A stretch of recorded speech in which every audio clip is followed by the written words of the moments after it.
All right, welcome everyone. We're Semblance of Sanity. I'm Caleb. I'm Jacob. And we're here for Legend of the Galactic Heroes, episode 99. Sieg Sturban. Yep.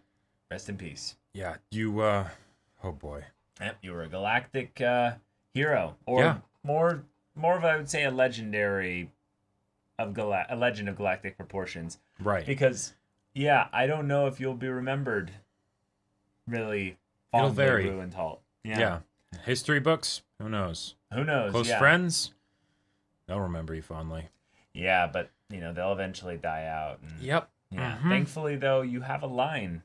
That's right. You have a son. Yeah, you left behind a family. Mm-hmm. So, yeah. okay. So who knows what could happen there? Yeah, but all right. So. But chaos. Bergengren killed himself, and oh god, what's gonna happen next? Yeah. So, Reinhard, is this the beginning of the end for you? I mean, I feel like we've been saying that for like 40 for episodes, a long time. Now. Yeah. But it is actually the beginning of the end because there's literally only 11 episodes after this. Yeah. So that also. So yep. Yeah. Y'all, without further ado, let's get into this. All right, everyone, now be sure to go check out the reaction portion of the video in the description below, then come back here for the discussion.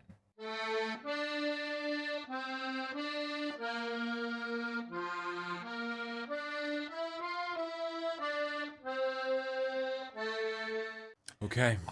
That was ridiculously really wholesome. Yeah, it was really just like warm and sweet and wonderful happy. and there were ominous things towards the end. Yeah. But all that being said, the biggest thing being that families are being formed. Mm-hmm. And new connections are being kind of reinforced. Yeah. So we have Mittermeier kind of taking center stage this episode for the most part. I really liked how he went about this whole, like, I'm going to hold on to that past with Ruentalt through his child, but I am going to also dedicate myself fully to Reinhard. Basically being like, don't worry, I won't be like those two and abandon you, essentially, Reinhard. And I feel like that's almost, as far as I would say, that is 100% confirmation that I think Mittermeier will be rewarded with the happy ending of the original four. Sure.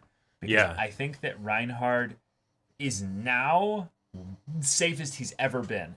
Because it's just the Church of Terra, and they really, like, yes, Yang was kind of a lucky win on their part. But, like I mean, they aren't really that scary, I would say. Right. I'm more worried about Reinhard's health than I am worried about the Church of Terra getting to him. Exactly. Yeah. So like I think his heart almost. Right, exactly. Yeah. Unless randomly Emil pulls out a pistol, and it's like, haha, I've been a servant of theirs the whole time, Yeah. But I think Reinhard's fairly safe. I'm worried about what they're going to try and pull, but I really feel like this is where it's starting to turn up. The one thing that I just still want to have happen, though, because she was brought up in this episode through that whole flashback with Mariendorf, but yeah, Reinhard, you got to see your sister. That's the cherry on top for this kind of happy ending that Reinhard's being set up for, right? Yeah, and I would really love for that to happen. I'd really love for that to happen because, yeah. Okay. If we only have this many episodes left, we have a villain still left in DeVille. Yep. Okay.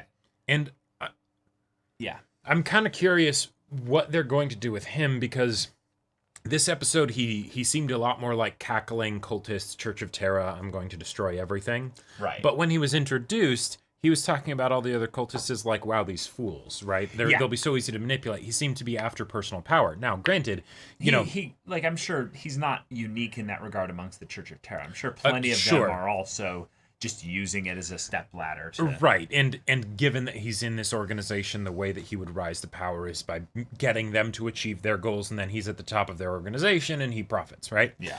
But I'm curious if there's going to come some point where basically his desire for personal, gain has a split from the Church of Terra's desire for just everything to be destroyed. I feel like the second that happens, he dies. Probably. I don't really think too much about that. My more thought is like, what about Rubinsky?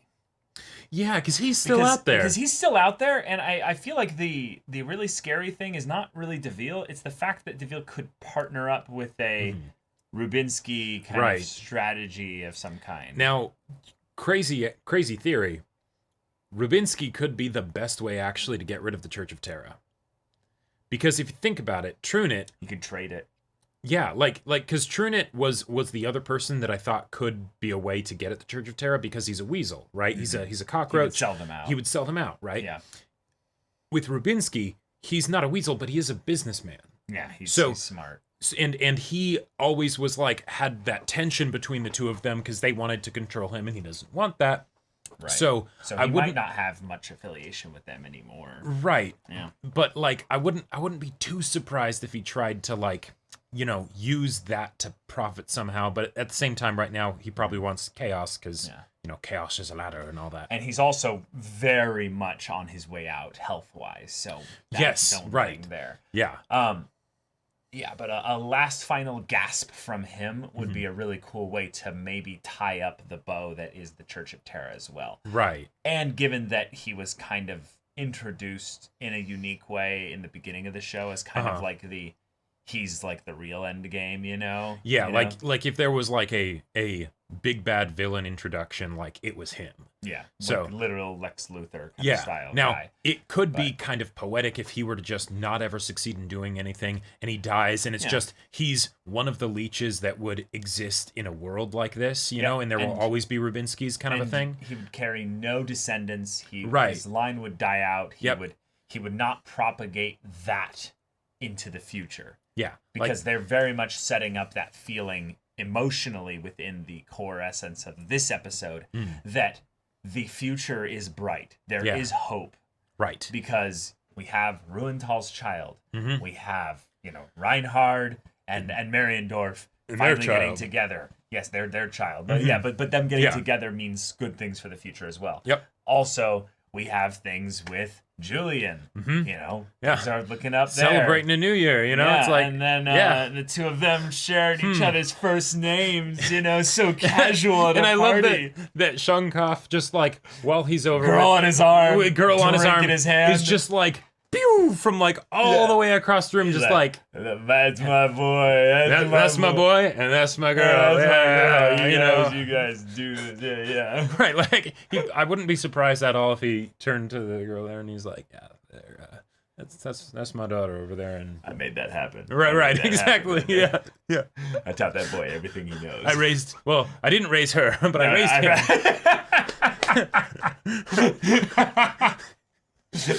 But isn't she actually? No, details. Yeah, right. But oh man, this was a sweet episode to the point that I actually was starting to get concerned, and there was a part of me that was relieved when the Church of Terra was shown, because it's okay, that's all it is. Here's the weeds. Okay, what's the narrator gonna say? Okay, he's not confirming any kind of but the next year would be an even worse year. That's the thing. It's not it's not the 2 years of blood. Right. So the last year was the shitty year. Yep. The next year can be filled with something, but I think it's that it's potential. And that, again, I think is another seed for the idea of the new generation, which means, I would say, personally, that the big death that still is waiting in the wings has to be Reinhard. It has to be. Yeah. Because the Church of Terra has to succeed somewhat, but they're probably not going to truly succeed. Mm-hmm. So my immediate thought is that the Empire will, through some means, lose its totalitarian power, either via some kind of merging of things with the Isolan Republic, sure, or some of the people involved in that regard, or Reinhard dies, or on his way out, he starts making major sweeping political adjustments, right, or he gives over some measure of temporary power to Mariendorf. Sure. And for 5 years, she wields power in the Empire. Right, to set up that to set up the new political system in Yeah. that amount of time. Right. And that could be really cool as well. But Yeah. all that, just to go back to Mittermeier, and our boy is now a father.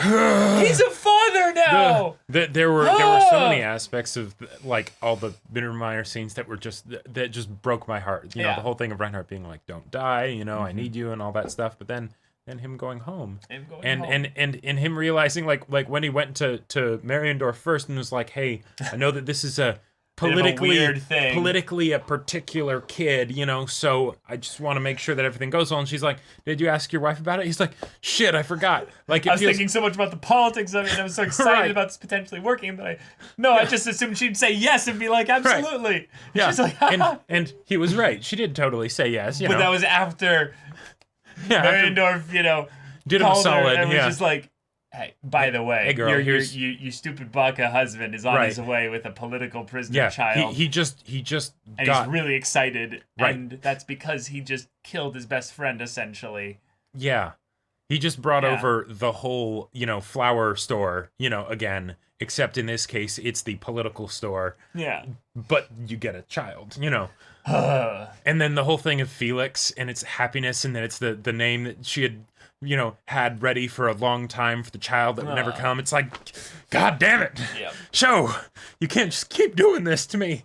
Like, but man. New year, you know. New year. 2020 is over. I mean, the year of the blood is over, you know, and Jesus. Like, technically it's not. There should be one more day left. No, we had the New Year's party. We had the narrator say the new Galactic year. New Galactic Empire year. They popped the corks. They said, you know, it's Happy New Year. Like, they did the whole count towards midnight, you know, like at Galactic Standard Time, and Right, Galactic Standard Time. Yes, of course. You can't just shift over to a new perspective and then go a little bit back. Right. Erwin Joseph II. Yeah. Starved to death. Are they setting up a resource shortage in certain areas of the galaxy for the purpose of maybe having some kind of destabilization of the region? That was said by what's his name? Wallen, I believe. Wallen. Yeah, Wallen. He's the new, you know, right, caretaker of New Land, yeah. But I feel like that wouldn't have just happened because there wasn't enough food, right? Yeah. Because like I forget his name, but the guy watching out for him. Landsher? Or I think it's Landsher. No, I think that's the Fejon. Landsberg. That's it. Landsberg. Thank you. Landsberg really cared about him. He was super protective. There was no way that he would let him go without food. I fully believe that he would let himself starve before he let the Kaiser starve, right? Is this some kind of scheme? I think it's Rumors is what the right. Church of Terra operates in. Yeah, and it's totally possible that it could be another child, and that he was so, like, he's clearly not stable, right? And that could have been induced by all kinds of things. We know that the Church of Terra has the ability to, you know, chemically fuck with people, right? And everything, yeah. But the one way that I could see it happening would be that Erwin Joseph was super spoiled and everything, and he is so like, no, I hate this, I hate you and stuff, that he just doesn't eat. But I don't think that would last. Once he started getting hungry, eventually, he's a child. Eventually he'd break down. I don't think they were. Oh, sorry. Keep going. Well, eventually he'd break down and actually like eat food, you know. Yeah, but don't you think that even then, if it was like a money thing or resources thing, like Landsberg would take the hit first. Yeah, you know? yeah. So this seems mucky, even if it's not. The fact that, or regardless of whether it is, there's the rumor of this is what happened. Mm-hmm. Okay, and the fact that Wallen like kind of took things at face value more or less, like, because they can't get too much out of Landsberg, that might have been seeding that basically there would have been more that he maybe could have discovered, but if you looked closer, right, but reasonably he didn't exactly have an easy way of doing that, you know. Sure. And then you could have something where he has Landsberg in custody. Right, he has Landsberg in custody. Theoretically, Church of Terra could take him out if they wanted to like silence him or something, but I'm guessing he doesn't know much anyways. And then like but the thing is that Reinhardt's been in rule for so long, even though it started as a thing of, you know, taking care of Erwin Joseph and all that stuff. If he's dead, Reinhardt would just continue on anyways. Yeah, I would say the only other thing that might make sense is that it's not something to look closely in for the story purposes, but it's that, no, this is truly the end of the old nobility.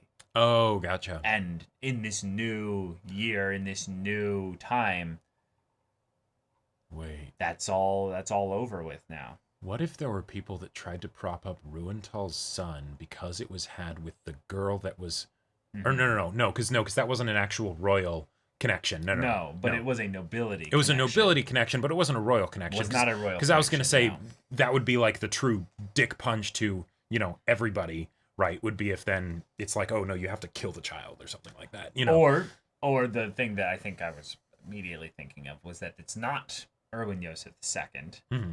He was abducted by the Church of Terra, and he's being raised up to be a new figurehead for so that if they can kill Reinhard and things like that, then they can disrupt the nucleus of Reinhard's unborn child. But they might actually go after Mariendorf. The nucleus of his unborn child, or the nucleus of the empire that his unborn child would be. You're quoting the line that they said. Yeah. But the thing that I'm scared about, even though I don't think it'll happen, is that they will probably go after Mariendorf. Because she also has his child, if they go after Reinhard, they kind of have to go after her too. I feel like for the purposes of Church of Terra, they have to play the long game here. I don't think they go after the child. Okay. I don't think they go after the child unless Reinhard is already dead. Sure. Otherwise, I don't. Gotcha. Yeah. But okay, happlet's hope it lasts. Let's Felix Festivus, let's go. So y'all, thank you so much for watching this episode's reaction and discussion. If you want to see the next episode's reaction and discussion right now, though, go check out the link in the description below for our Patreon. You can get an early access there. You can watch full-length timer reactions there, and all this comes with Discord access, so you can chat with us in the community there about this show, about anime in general, and also be sure to check out our Twitch channel. We stream every weekday. The info's in the description. Yeah, so if ain't that interests you, we'll see you there. But until then, we're Semblance of Sanity. I'm Caleb. I'm Jacob. And we'll see you all next time.